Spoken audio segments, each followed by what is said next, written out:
You're listening to the Teach Better Talk podcast featuring expert educators eager to share progressive tactics to reach more students. Teach Better Talk is created by teachers and fueled by passion. Let's get started.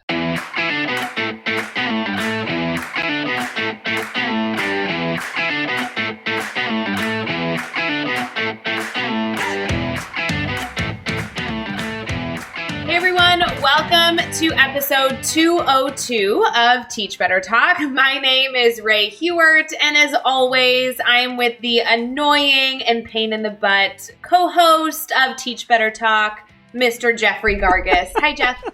Hey, how are you? That was I'm extra great, mean, I guess. I mean, no, it was not mean, Jeff. It was just honest. I just wanted to really, set the tone. I feel like there's been a variation of like too many nice podcasts. I feel like I have to overcompensate. You know how it is. Well, with that feeling we're in episode 202. At this point, if you're just going to put up with abuse, then that's on you, buddy. At this point, I'm so beat down from having to work with you that I think the only thing that can bring me back up, Ray, is for us to shout out a review of our podcast. How about that?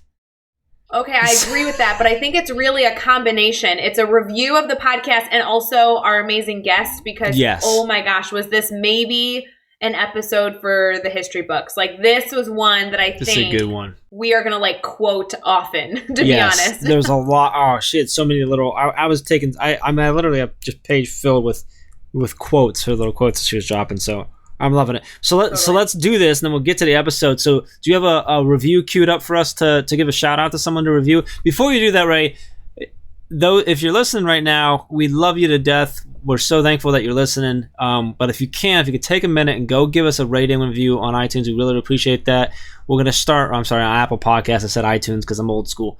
On Apple Podcasts or any of the podcasts that you listen to, we're going to start grabbing these and every now and then doing a shout out. So we'll give you a nice shout out on here just to show you a little extra love because we really, really do appreciate it. So, Ray, who do we got today? What we got?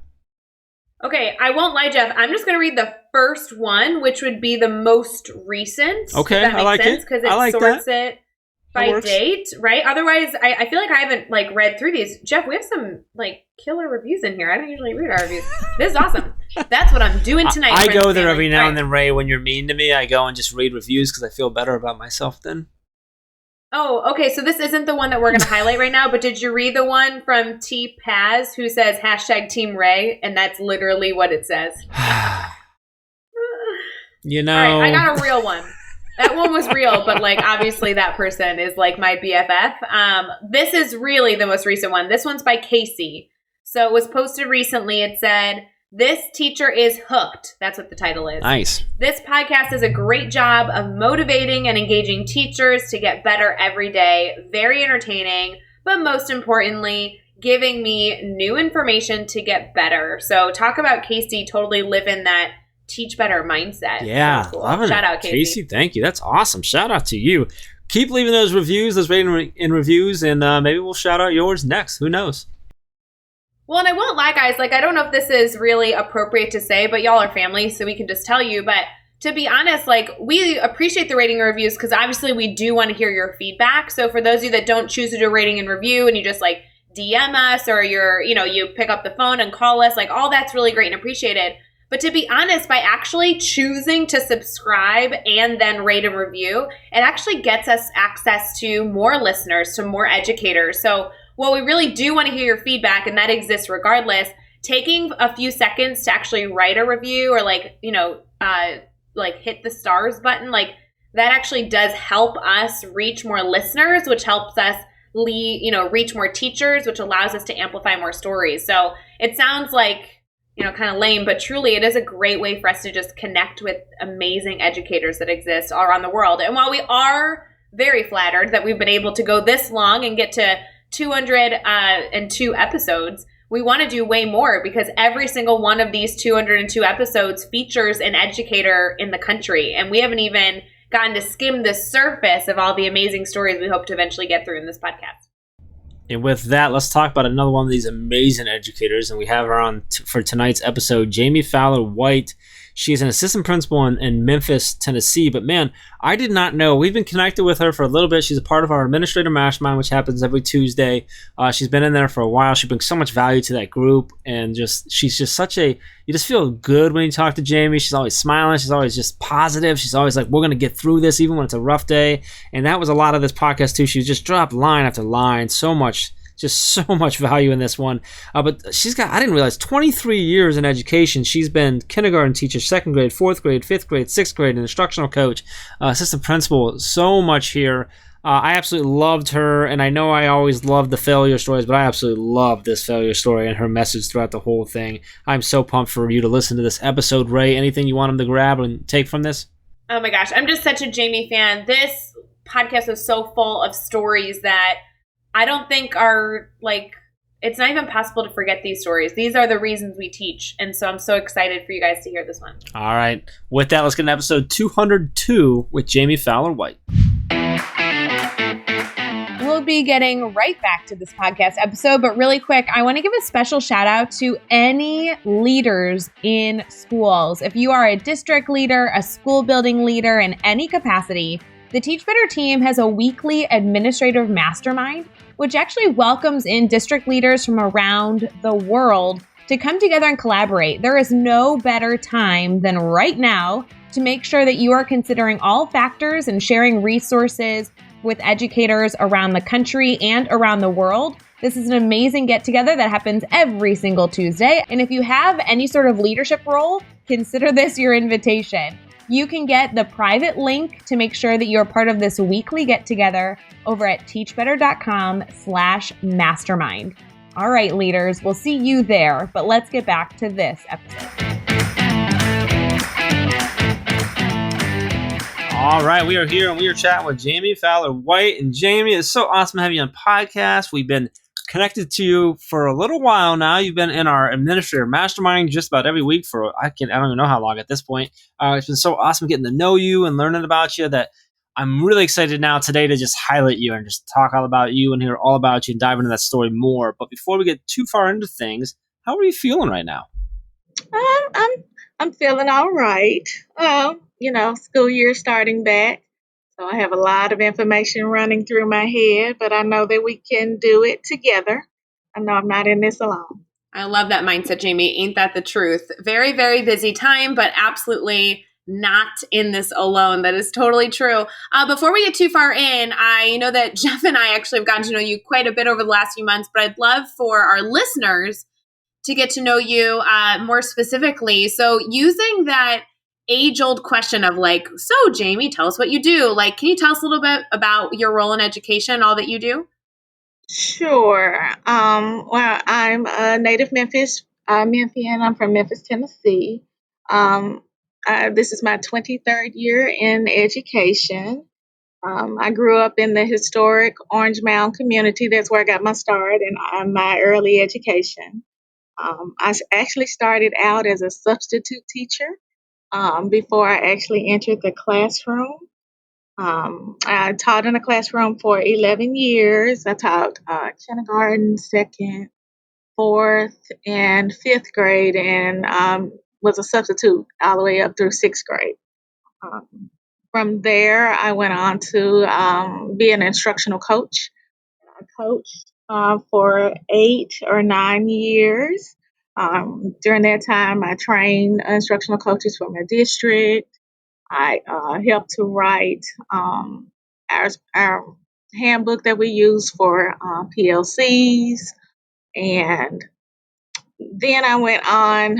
My boss convinced me to become an assistant principal, and that's what I actually do currently.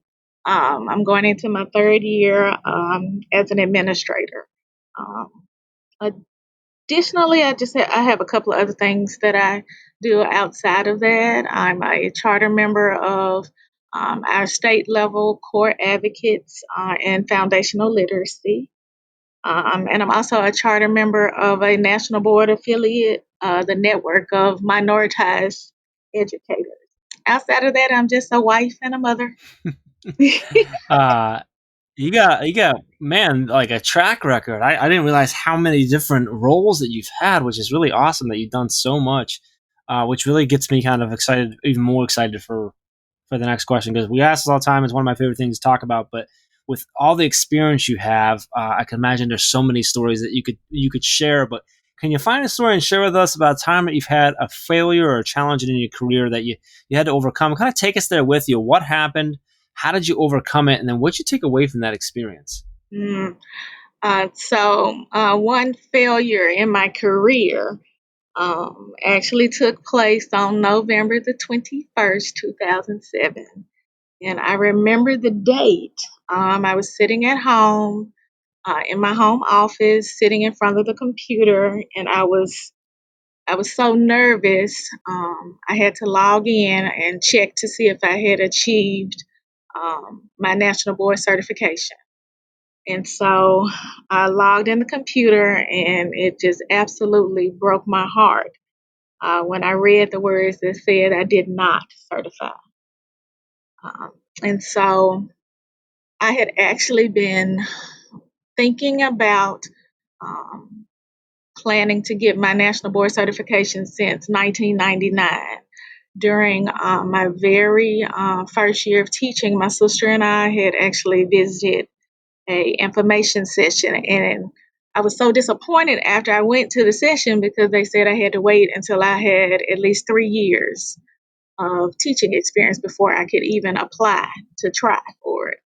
And so um, I had been working so hard just to sharpen my skills. I had been reading to see all of the things that National Board wanted you to have if you were considered to be accomplished. And I just knew I was ready. And it absolutely broke my heart when I did not achieve. And when I thought about all the time that I had put in, working on all of my portfolio entries and those particular things. And I just remember sitting there and I was thinking about a poem that I would always have my students in my class to learn. And so I don't know if you know the poem. It's called Don't Quit. Um, we haven't figured out who the author is. It always says unknown. I've tried to look it up. But it says, like, when things go wrong, as they sometimes will, when the road you're trudging seems all uphill, when the funds are low and the debts are high, and you want to smile, but you have to sigh. When care is pressing you down a bit, rest if you must, but don't you quit. Life is queer with its twists and turns, as every one of us sometimes learns, and many a failure turns about when he might have won had he stuck it out. Don't give up, though the pace seems slow. You may succeed with another blow. Success is failure turned inside out, the silver tint of the clouds of doubt. And you can never tell how close you are. It might be near when it seems so far. So stick to the fight when your heart is hit. It's when things seem worse that you must not quit. And so that last line is the one that always resonates the most, that stick to the fight when your heart is hit. And so that's what I did. I pulled myself up, took a few deep breaths, and then I actually went to dig a little deeper into my scores and found out that I was 25 hundredths of a point away from achieving national board certification. And so I reassessed and decided which entry I was going to redo. And now that I look back on that following year, I don't actually remember being as nervous. And it was almost on that exact date, the next year, that I actually achieved national board success. And so what I learned from that is that I should never give up on a dream or a goal that I set for myself. And now I dig deeper if I don't achieve the things the first time around. And I think I work harder when I feel like my back is up against the wall. And it's just my friends in my sorority have nicknamed me Phoenix because they say when they think that I have nothing else left to give, there's no way that I'm going to pull myself out of a situation or turn things around.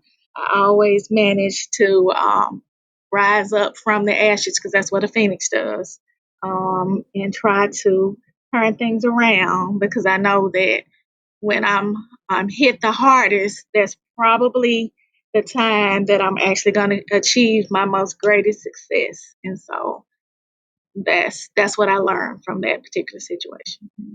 Oh, I love that story. I love just never quitting, never giving up on a dream or a goal. I love that you said that you just dig deeper when you don't achieve it the first time, and just this whole idea of rising like a phoenix. I love it. That's a great story. Let's let's flip it now. Let's talk about a successful moment you've had, and this can be something big or something small.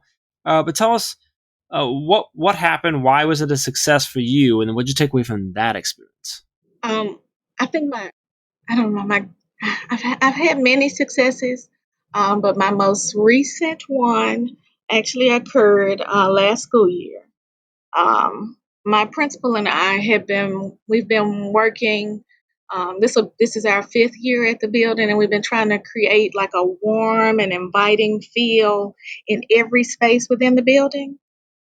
And so by the third year, we had been able to do every space except for our multi-purpose room, and that's our space where our children spend the most time. We have PE in there, we have breakfast, lunch, we have our before care, we have every program in there, and we just hadn't been able to get that space to feel like all of the rest of the spaces in the building.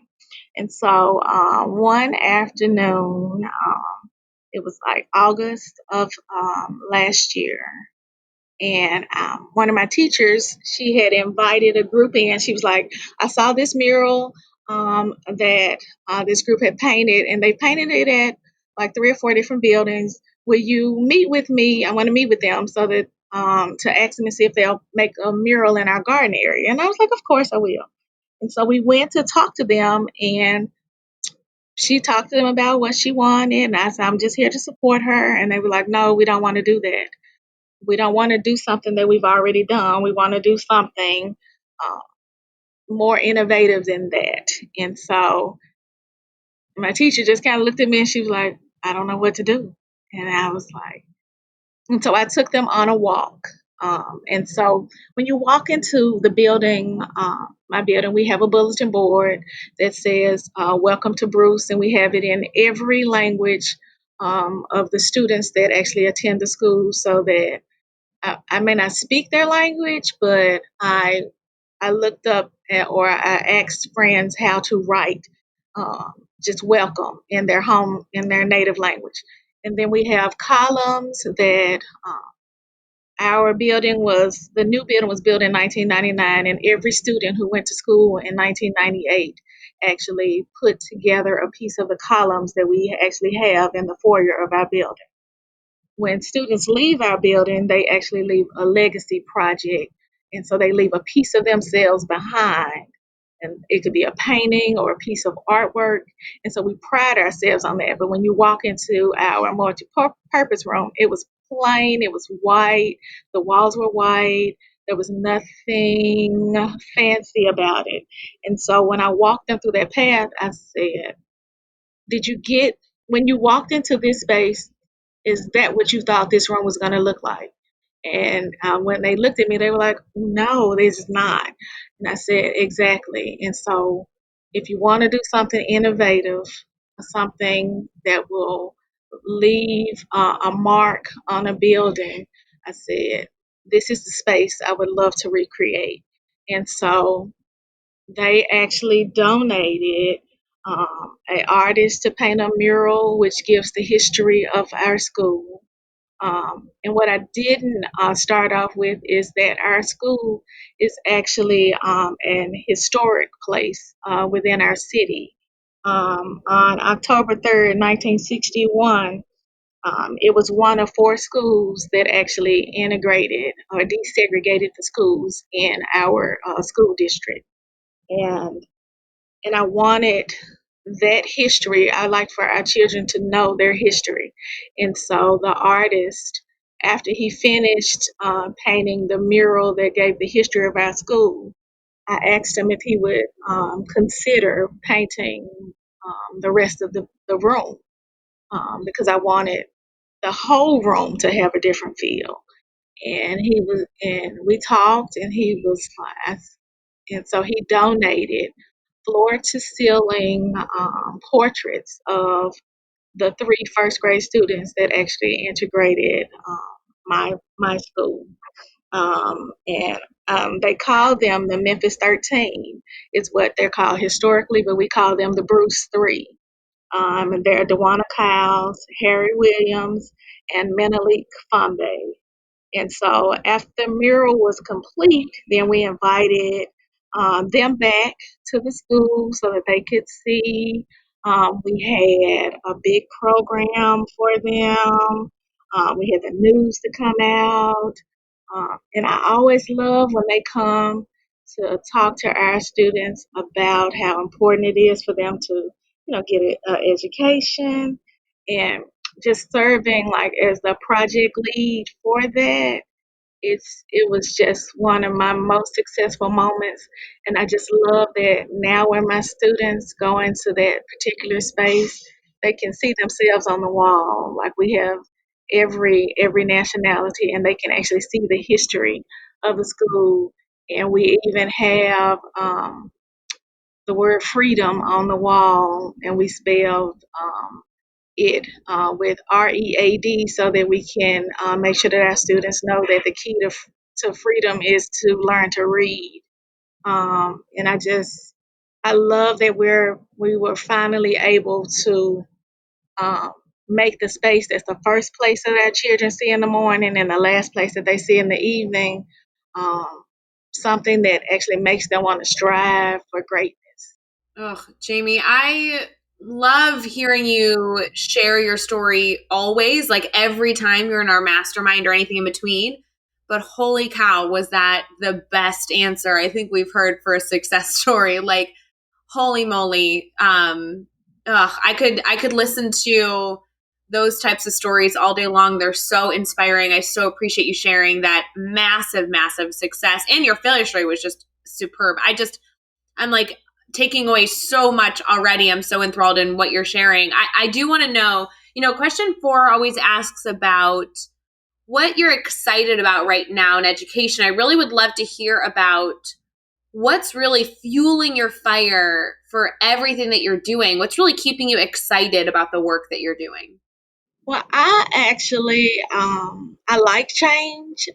A lot of people are opposed to things that change, but throughout my life, I've been conditioned to change. And so, what most excites me is when I have the opportunity to do something that hasn't been done before.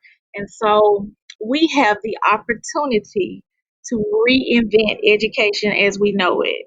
One of my favorite people that I follow on Twitter is Dr. Chris S. Jones. And so he talked about these 3R words, and I call it the 3R approach, but that's not what he calls it, but that's what I call it. And so the first R is to reassess. And so right now, we need to reassess our current practices. And then the second R is to recalibrate. And so we need to recalibrate those practices that are not, so we can adapt them to the current guidelines that we have so that we can make sure that we reopen schools safely. And lastly, we're gonna have to do a reset. And we're going to have to reset teaching and learning by implementing like new procedures and routines just to make sure that we're not only um, meeting those academic needs, but also the social and emotional needs of all of our students and parents and teachers in our community. And so whenever I see change coming, I always think about a quote from H.P. Lovecraft, and he says, "The strongest and the oldest emotion of mankind is fear, and the oldest and the strongest fear is fear of the unknown." And so I know, like right now, we don't really feel like we're really in control, but I would challenge anybody who is listening to embrace the unknown and use this time to create something new and innovative so we can model that resilience and how to navigate change for our children because they're always watching us. And I don't know how many people will be able to say that they have actually had the opportunity to rewrite, rework, revise education, and we'll be able to say that we did that. And I mean, I just believe we can do it. Yes. Oh, I love that. I mean, I know that was already a piece of advice, but I won't lie. Like, I don't know how you can top that. That is incredible, empowering advice for all educators to be a part of that. You know, I know that you probably have more advice in you, so I'm going to go back to this question. But, you know, if you could pick one piece of advice, or hey, you know, Jami, we love you. You could even go three pieces of advice. But what is your piece of advice that you want to give educators right now? Oh, any educator, you were born to do this. The first years of anything that we do, that we change, are the most difficult, but together we can do anything. Just think about your learning this year, as we all are. We'll be trying to figure out which strategies work best, how to acclimate ourselves to this new routine that we have to put in place. But I want them to remember that you're not alone. Every teacher needs a collaborative cohort, someone to bounce some ideas off of, to talk through the challenges, to share the ideas and the best practices. And so find that critical friend. It could be a colleague, it could be just a friend that you talk to each day. If not, you can look for someone on your PLN on Twitter and find you some thought partners to help you make it through. But this year, we're all first year teachers again. And so I would tell them not to be afraid to ask for help or guidance if they need it, because we're all in this together. But we can do it. We can overcome anything as long as we know that we're not alone. I love it. All right, let's keep this going. Let's have some fun here. We're going to do the next 6 questions, and your goal, Jami, is to answer each one in 15 seconds or less. Are you ready? Okay, I'm ready. What is one ed tech tool you cannot live without? Oh, texting story. It's where you actually have a texting conversation and you can turn it into a video and then you can share it. And when I saw it, I thought about all the possibilities that a teacher of classes using this to write with. It was just the most intriguing tool I've seen. Give us a book you're reading right now. Book. Oh, I got 3 of them. Okay, but I'll give you one if that's You what can you give us 3. You can give us 3. Okay. All right. So I'm reading Cultivating Genius by Goldie Muhammad, and it talks about making culturally relevant pedagogy for children. I'm reading Teachers Deserve It. I even told my husband he needed to buy it for his teachers. It's a really good book. I love the format of it. It's different. It's different and new, and I love that. You should write more of those. Oh, For fun, I'm reading The Vanishing Half by Britt Bennett. Um, and it's a historical book, but it's very interesting. So I'm reading that with some friends. All right. Who do we need to follow on Twitter today? You can give us up to 3. Okay. Dr. Caitlin Tucker. That's at Caitlin_Tucker. Dr. Eric Youngman at Eric_Youngman. And at Felicia TN Ed Rep. Whenever I open my Twitter account, I can always learn something new or learn about something new. Felicia she gives you like conferences and those types of things, and the other two give me something to learn every single time I open up my Twitter What's a good YouTube channel or website for educators? account. Well, that would depend. I would suggest that they actually go in and just put in the topic. My favorite right now is one by Principal Kafele, but I'm learning about leadership styles. And so, but when I'm trying to learn about reading, I go to different places. So I would tell them they actually need to do a search because it needs to be specific. You don't just need to just go to just one, just whatever you're doing right now. I like it. All right, give us a daily, weekly, or monthly routine every teacher should get into. Oh, mindfulness. It helps when you can take your full attention and only think about what's going on right at this moment, like your current thoughts and your feelings. Um, and so I'm always thinking, and with that, it makes me think about myself. And I'm always helping other people, so I love the mindfulness. If they haven't done that, they need to do that. When you do mindfulness, they give you like a little quote. And so my favorite one is to believe in yourself and all that you are, and know that there is something inside of you that is greater than any obstacle. And then I just say that over and over again. Good quote. And lastly, here, what is the best piece of advice you've ever received?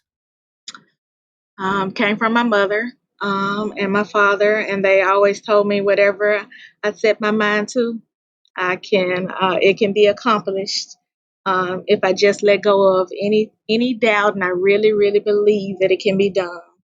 And when I'm confronted with any obstacle, I always say to myself that there's a solution. I just need to stop, take a breath, think it through. And once I'm calm and focused, a lot of times I can figure out a solution or a workaround. And that's what I do when things get really hard. I love it. That was like the best tidbits. I feel like there were so many takeaways there. People are going to have to write some of those down. So awesome, Jami. So, Jami, I want to make sure that everybody can stay connected with you and get everything that they possibly can, because this podcast episode was so full of such important takeaways and stories, and you're doing so much to support educators. Would you mind sharing with us how people can stay connected, and that way they can make sure that this conversation continues even after this podcast? Of course. My Twitter handle is at JJJJ821. People can also visit my blog at digitalpdforyou.com. On Facebook, I'm Jami FW. Um, I also have a podcast. It's digitalpdforyou.com. Um, and I did recently publish a book. If you want to check that out too, Educator Reflection Tips, Volume 1. It's available on Amazon. Awesome. And you can find all the links and resources, everything we mentioned in this episode over at teachbetter.com, as well as those really important links for connecting with Jami and keeping this conversation going. So head over to the show notes at teachbetter.com for all of that. Be sure to hit subscribe so you don't miss any upcoming episodes. And if you can give us a rating and a review, we'd really appreciate that as well. Let's keep taking this one step further. Think of just 3 of your colleagues and hear these amazing stories and connect with these amazing educators and share this podcast with them. Jami, this was such a good episode. I'm so happy we were able to get you on the podcast finally and to chat with you and learn more about you. I'm excited to continue to learn and grow with you. And just really, really appreciate you taking some time and hanging out with us tonight. Thank you.